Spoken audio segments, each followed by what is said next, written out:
जय जगन्नाथ। नमस्कार प्रिय दर्शक, स्वागत करता हूं मैं आपको कल्पतरु राष्ट्र में।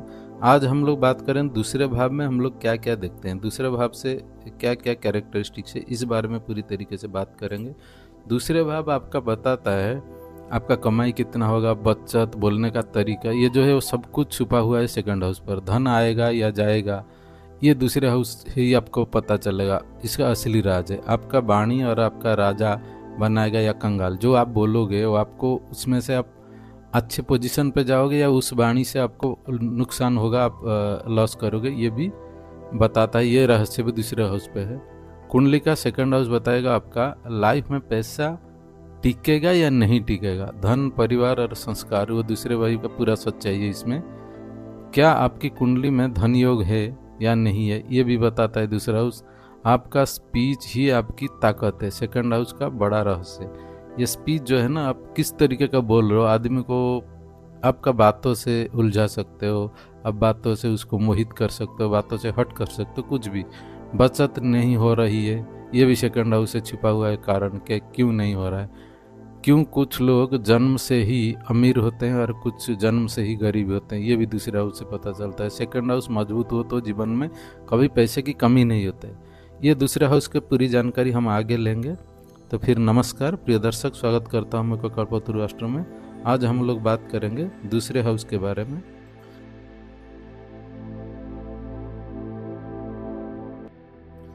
अभी देखिए, ये दूसरे हाउस में हम लोग क्या करते हैं, फैमिली लिनिएज, जो आपका पूर्व पुरुष है या आपका फैमिली में जो है वो भी दूसरे हाउस से देखते हैं, लिनिएज को भी देखते हैं। उसके साथ साथ आपका दादाजी, पिताजी, जो भी आपका पूरा फैमिली है ना, ये दूसरे हाउस से देखते हैं। लेकिन डोमेस्टिक फैमिली चौथे भाव पे देखते हैं। यहाँ पे पूरे घर आपका जो बुआ, नाना जी, दादाजी, बुआ, दादी जी, काका जी, जो भी कुछ है सब कुछ दूसरे हाउस से देखा जाता है। रिलेटिव से आपका भी दूसरे हाउस से देखते हैं कि परिवार के ये भी सदस्य वो रहते हैं। जनरल फैमिली बताता है। स्पीकिंग, आप किस तरीके से बोलोगे, आपका बात क्या होगा, दूसरे के ऊपर प्रभाव डालेगा, दूसरे को गुस्सा दिलाएगा, हर्ट करेगा। आपका बातों से लोग खुश हो रहे हैं, अट्रैक्ट हो रहे हैं, आपसे तकलीफ में जा रहे हैं, कष्ट पा रहे हैं। ये आपका किस तरीके का बात करोगे, ये मिठास है बातों में कि नहीं है, ये दूसरे हाउस से बताता है। आपका सोसाइटी भी बताता है। सोसाइटी आपका इमेज क्या है, किस तरीके का सोसाइटी में आप रहते हो और सोसाइटी में आपको क्या वैल्यू दिया जा रहा है। आपका स्पीकिंग क्वालिटीज जो है वो भी है। लैंग्वेज, आपका किस तरीके का भाषा का प्रयोग करोगे। आपका धन संचय कितना होगा, ये भी दूसरा हाउस बताता है। मतलब आप कितना धन रखोगे, ये दूसरा हाउस बताते हैं। 11वां भाव आपका इनकम को दर्शाता है। 7th हाउस आपका डेली इनकम को दिखाता है, लेकिन 12th हाउस आपका इन्वेस्टमेंट को दिखाता है। लेकिन दूसरे भाव आपका संचय कितना होगा वो दिखाता है। फैमिली का जो प्रॉपर्टी वो भी दूसरे हाउस से देखते हैं अष्टम के साथ साथ।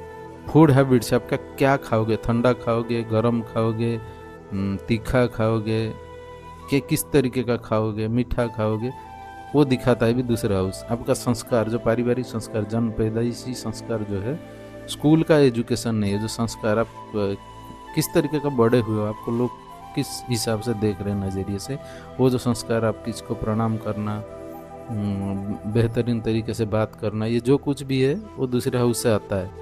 फैमिली एजुकेशन भी आपका दूसरे हाउस से आता है, जो संस्कार भी बोलते हैं। एजुकेशन आपका भी दिखाता है, लेकिन वो पूरा प्राइमरी एजुकेशन जो माँ से सीखते हैं। आपका जो राइट आई है ये भी दूसरे हाउस से देखते हैं। आपका फेस, सर का टोटल एरिया तो मेष राशि में आता है, लेकिन फेस जो है वो आता है दूसरे हाउस पर।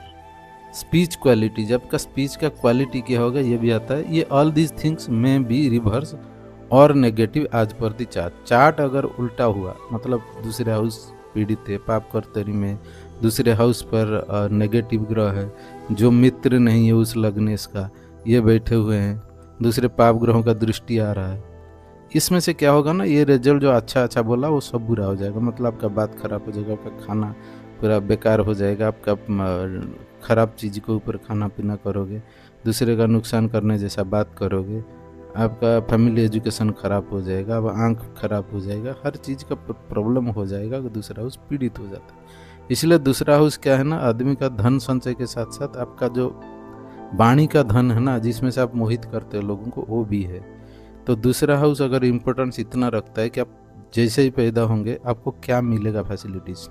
आपकी माँ भी दूसरे हाउस से देखते हैं, क्योंकि चौथे हाउस से तो देखते हैं, क्योंकि माँ का ब्रेस्ट फीडिंग जो होता है ना, वो भी दूसरे हाउस से देखते हैं, क्योंकि आप तुरंत जन्म हुआ तो आपको जो जो साधन मिलेगा जीने के लिए, बड़ा होने के लिए, वो सब दूसरे हाउस से देखते हैं।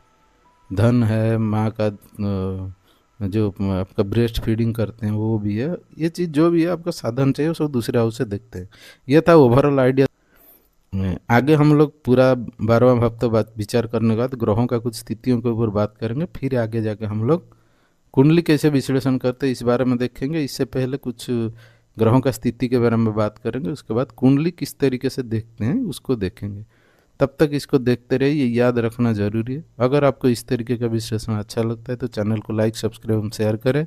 इस तरीके का विश्लेषण देखना चाहते हैं, प्ले लिस्ट और डिस्क्रिप्शन में जाके 2026 का संपूर्ण राशिफल के साथ साथ हर राशि वालों का कैरेक्टरिस्टिक कैसा होता है ये भी जाकर आप देख सकते हैं, क्योंकि यहाँ पर 3 चीज़ें पहले जानना होगा, तभी जाकर आप कुंडली विश्लेषण करोगे।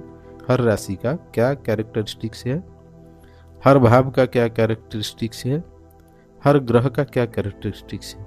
ये तीनों चीज़ अगर आप जान पाओगे तब जाके हम लोग आगे जाके उसके बारे में बात करें कुंडली विश्लेषण। नहीं तो डायरेक्ट कुछ भी समझ में नहीं आएगा। फिर बाद में किस राशि का कौन मालिक है, कौन किधर उच्च नीच होते हैं, ये सब थोड़ा सा बात करना होगा।